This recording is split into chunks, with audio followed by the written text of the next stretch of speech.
ओम श्री गणेशाय नमः।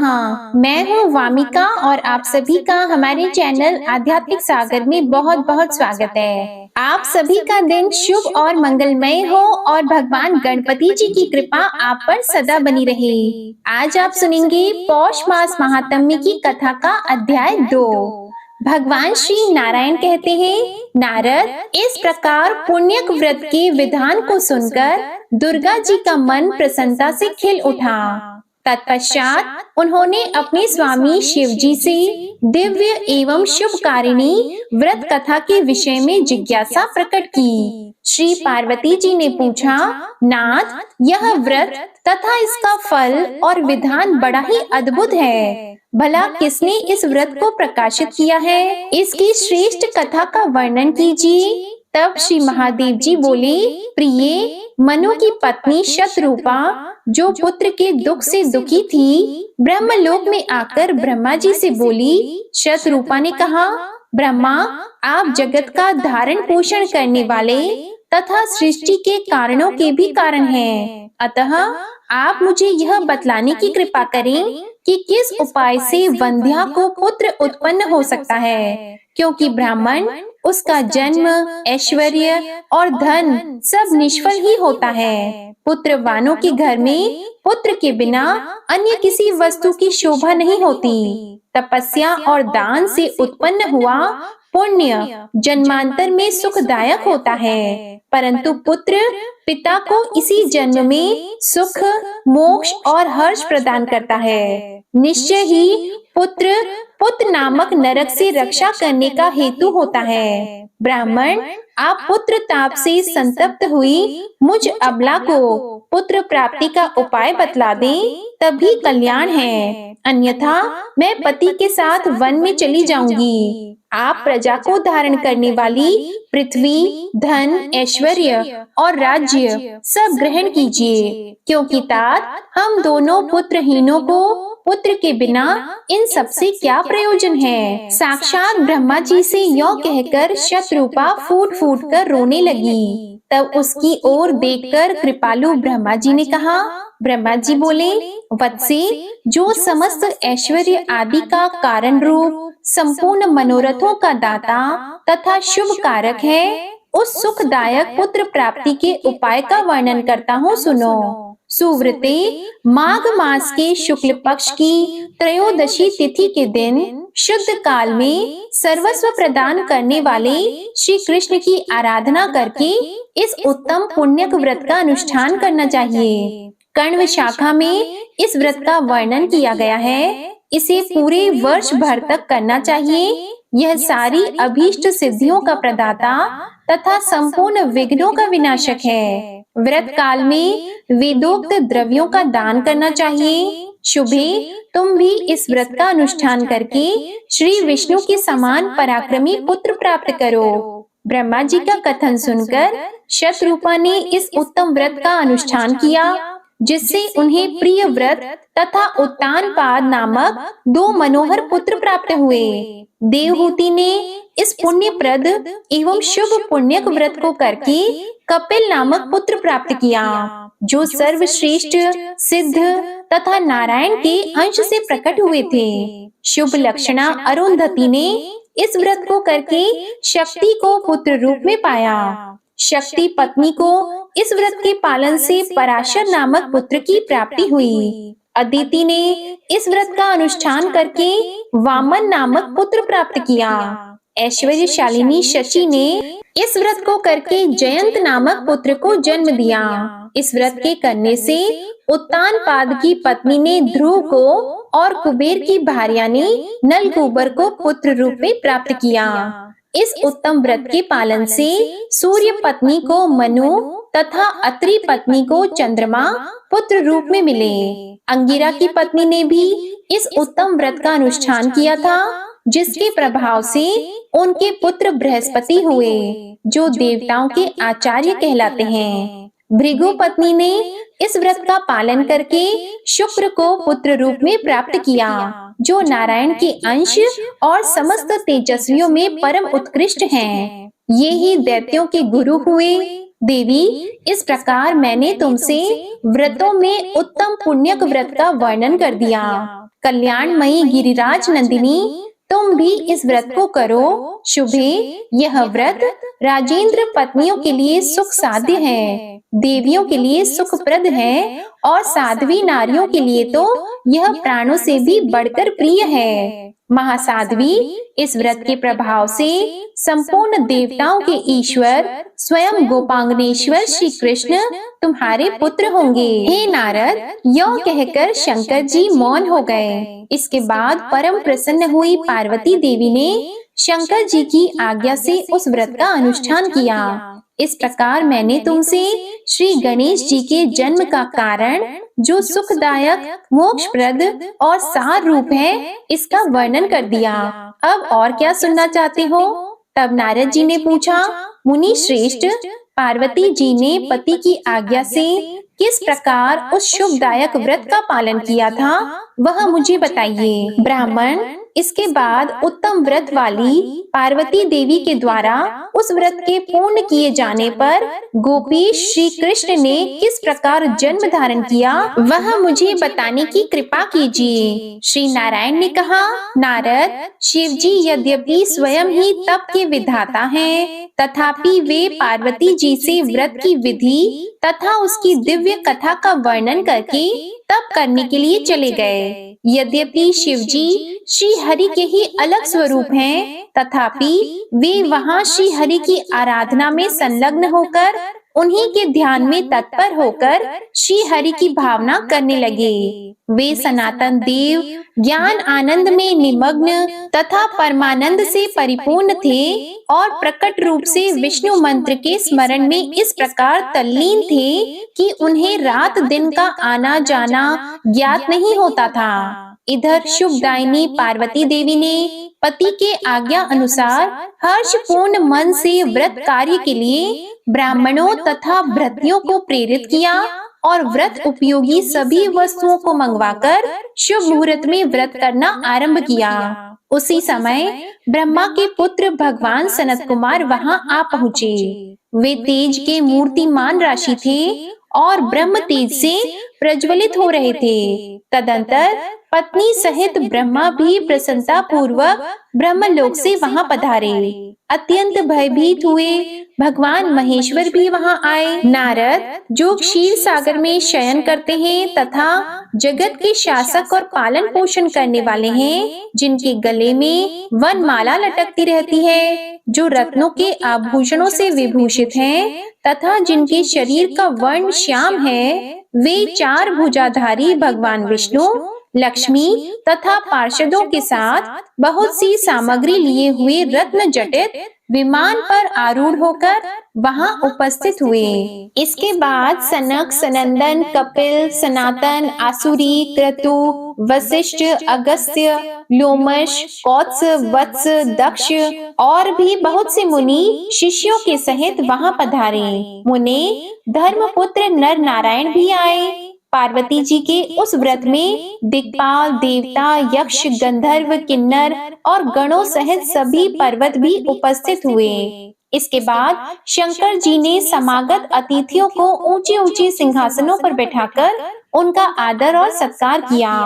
पार्वती जी के इस व्रत में इंद्र दान अध्यक्ष, कुबेर कोषाध्यक्ष, स्वयं सूर्य आदेश देने वाले और वरुण परोसने के काम पर नियुक्त थे। उस समय दही, दूध, घी, गुड़, चीनी, तेल और मधु आदि की लाखों नदियां बहने लगी थीं। इसी प्रकार गेहूं, चावल, जौ और चिवरे आदि के पहाड़ों के पहाड़ लग गए थे। महामुने, पार्वती जी के व्रत में कैलाश पर्वत पर सोना, चांदी, मूंगा और मणियों के पर्वत सरीखे ढेर लगे हुए थे।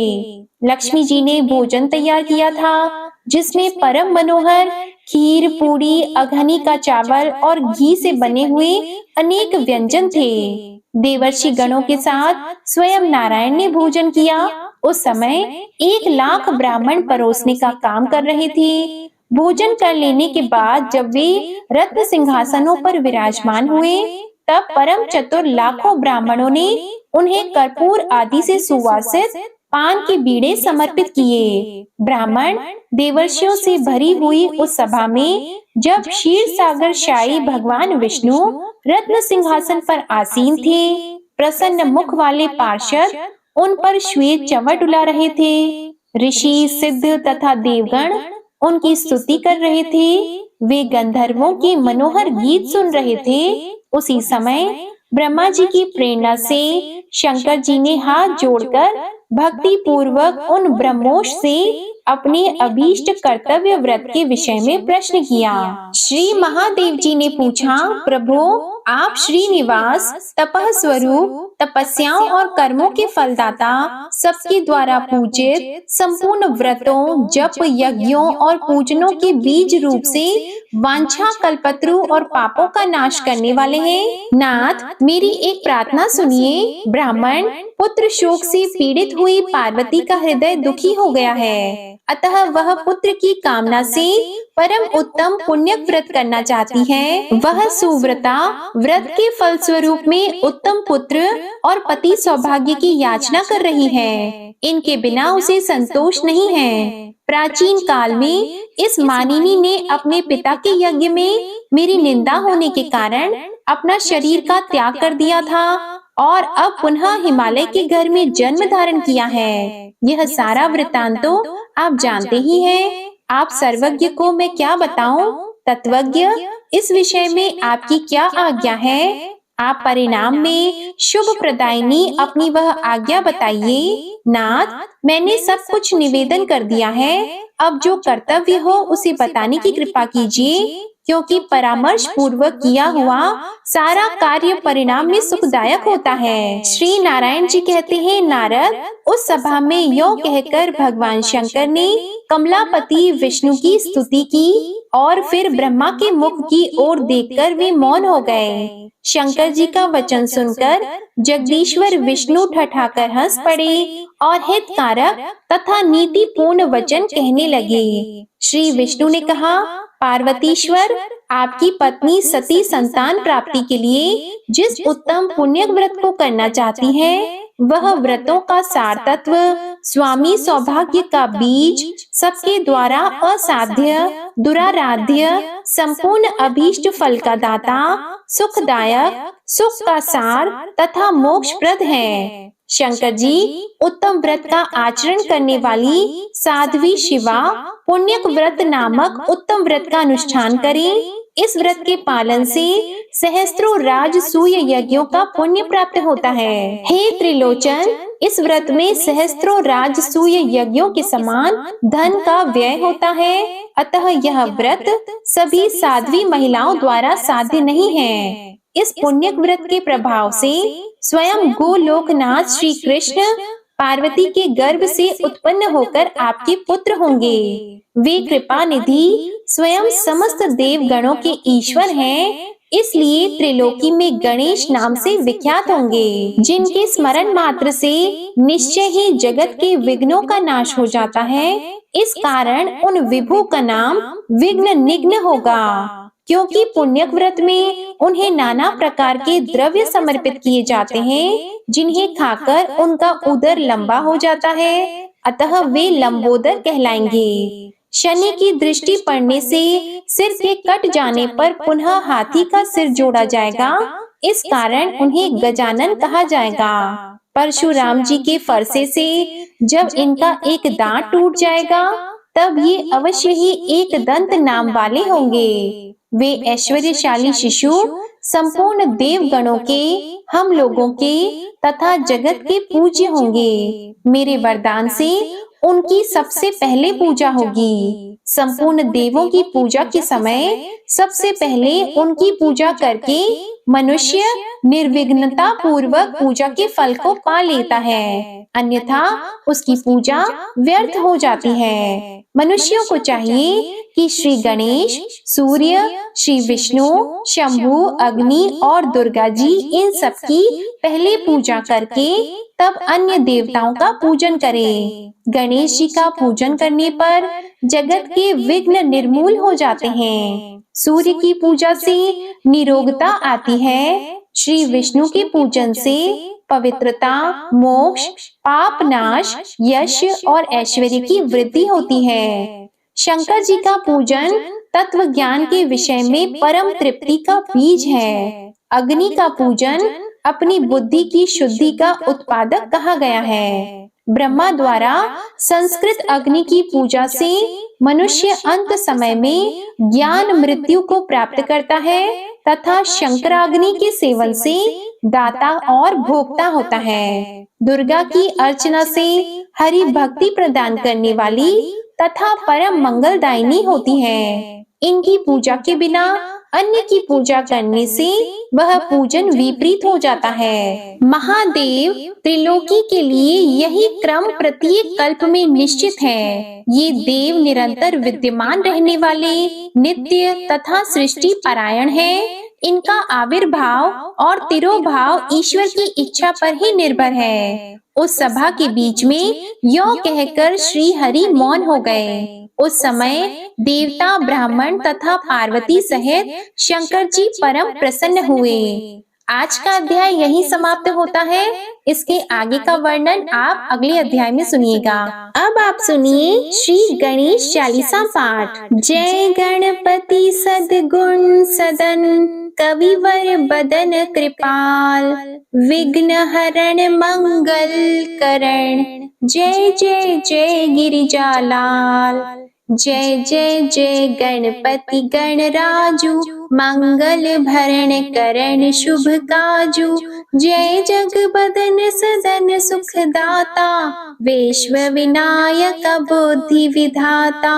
वक्रतुंड शुचि शुंड सुहावना, तिलक त्रिपुंड भाल मन भावन।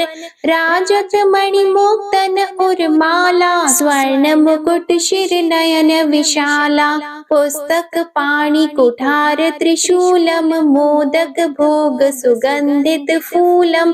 सुंदर पीतांबर तन साजित, चरण पादुका मुनि मन राजित। धनि शिव सुवन षडानन भ्राता, गौरी लालन विश्व विख्याता।